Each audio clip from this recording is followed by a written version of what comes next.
Et ils visent juste. Les archers vétérans se sont donné rendez-vous à Tulle pour le championnat de France de cette discipline qui demande, vous le verrez, beaucoup de concentration. Des compétiteurs venus de toute la France, c'est l'un des reportages que nous proposera Denis Thibaudot dans la page corrézienne de ce journal. Direction cette fois la capitale corrézienne de Tulle où se déroule depuis samedi le championnat de France vétéran de tir à l'arc, une discipline qu'Anna Déborah Cohen et Jean-Christophe Nicolas ont tenté de décrypter auprès des anciens. Ces archers vétérans n'entendent pas raccrocher leur arc de sitôt. C'est d'ailleurs l'une des caractéristiques de ce sport olympique qui peut occuper très longtemps la carrière d'un sportif. Philippe Horner, par exemple, à 57 ans, concourt à la fois chez les valides et les handisports. Médaillé de bronze aux Jeux paralympiques de Pékin, champion d'Europe à Vichy, puis champion du monde à Turin.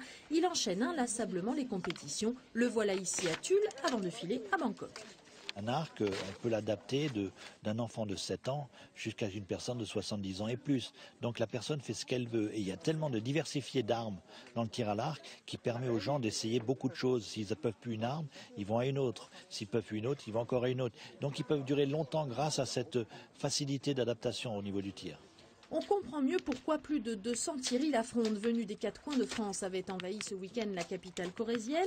Une première et une chance aussi pour la région, sélectionnée donc par la Fédération française de tir à l'arc. Le championnat de France vétéran, classique et tir en campagne qui va se passer à Buja dans quelques jours, est un championnat qui est fort prisé. Donc il y avait plusieurs candidats et la volonté à l'époque de la Ligue de présenter le dossier et la volonté de vouloir faire quelque chose nous a fait penser que c'était légitime de le donner aux archétulistes et aux Limousins. Effectivement, ça fait rayonner le tir à l'arc dans la région limousine et la FFTA en tire tout l'intérêt. C'est pour ça qu'ils ont déplacé autant de moyens pour nous assurer un championnat de France correct.